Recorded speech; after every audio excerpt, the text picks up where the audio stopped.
ICC BCCI की लड़ाई में आईसीसी का एक नियम बांग्लादेश के पक्ष में आया। बांग्लादेश ने अकेले बीसीसीआई आईसीसी दोनों को फंसाया।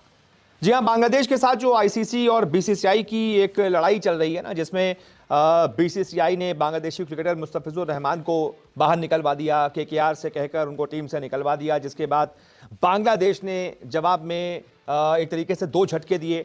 पहला ये कि हम टी20 वर्ल्ड कप इंडिया में नहीं खेलेंगे, हमको रिलोकेट कर दीजिए हमारे मैचेस को, जिसके बाद आईसीसी थोड़ा सा परेशान है, मीटिंग कर रहा है। और उसके बाद दूसरा झटका ये कि बांग्लादेश ने कहा हेलो, आपके मैचेस हम बांग्लादेश में नहीं दिखाएंगे। बैन, आईपीएल को बांग्लादेश में बैन कर दिया। अच्छी खासी व्यूअरशिप मिलती है बांग्लादेश से आईपीएल को और वहां से पैसा भी मिलता है, लेकिन ये जो दो झटके बांग्लादेश ने दिए, इसके बाद मामला थोड़ा सा गड़बड़ा गया है और अब आईसीसी एक तरीके से मीडिएटर बना हुआ है और दोनों के बीच सुलह करवाने की कोशिश कर रहा है। लेकिन इन सब के बीच सवाल यह कि बांग्लादेश के पास विकल्प क्या क्या है। आईसीसी हां करता है तो क्या होगा, ना करता है तो क्या होगा। बांग्लादेश के नजरिए से देखते हैं कि बांग्लादेश के पास क्या क्या ऑप्शंस हैं। जल्दी से मैं आपको ग्राफिक्स के जरिए दिखाता हूं कि बांग्लादेश के पास विकल्प क्या क्या है। इसमें सबसे पहला विकल्प है कि भाई टी20 वर्ल्ड कप से पूरी तरह से बहिष्कार कर दें, लेकिन इस विकल्प में खामी है कि वर्ल्ड कप ना खेलने पर, यानी कि बहिष्कार करने पर बांग्लादेश पर आईसीसी कई तरह के सैंक्शंस लगा सकता है, कई तरह के फाइन लगा सकता है, जिसके लिए बांग्लादेश क्रिकेट बोर्ड को थोड़ा रेडी भी होना पड़ेगा और थोड़ा सा सोचना भी पड़ेगा कि यार ये हमको करना है कि नहीं। लेकिन हां, आईसीसी का एक नियम बांग्लादेश क्रिकेट बोर्ड के पक्ष में है। सुरक्षा कारणों का हवाला देकर वेन्यू बदलने की डिमांड पूरी तरीके से जायज है और यही आईसीसी का एक नियम है जो बांग्लादेश को ऐसा करने की इजाजत देता है, क्योंकि पहले भी ऐसा कई बार हो चुका है। पहले भी कई टीमों की यही डिमांड आईसीसी ने बाकायदा पूरी की है।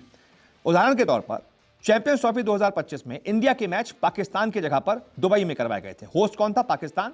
लेकिन क्योंकि इंडिया ने कहा था सुरक्षा कारण है, इस वजह से हमारे मैच आप बाहर कर दीजिए, रिलोकेट कर दीजिए, आईसीसी ने वो दरख्वास्त मानी और दुबई में इंडिया के मैचेस करवाए गए। ऐसे में जब वो इंडिया के लिए, एक क्रिकेट बोर्ड के लिए ऐसा कर सकता है, तो दूसरे क्रिकेट बोर्ड के लिए क्यों नहीं?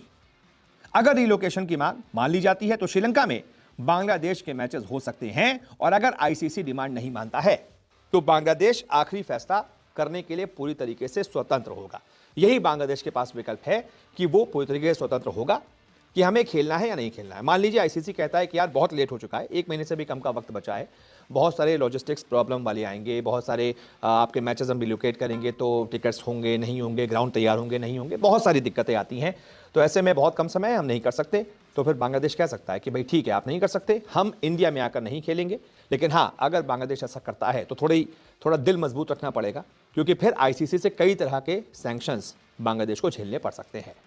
लेकिन हाँ, वो पूरी तरीके से स्वतंत्र है। बाकी आप बताइए, आपको क्या लगता है, बांग्लादेश अभी सिर्फ गीदड़ भभकी दे रहा है या वो वाकई में टी20 वर्ल्ड कप से अपने हाथ पीछे खींच सकता है? जो भी आपकी राय हो कमेंट करके जरूर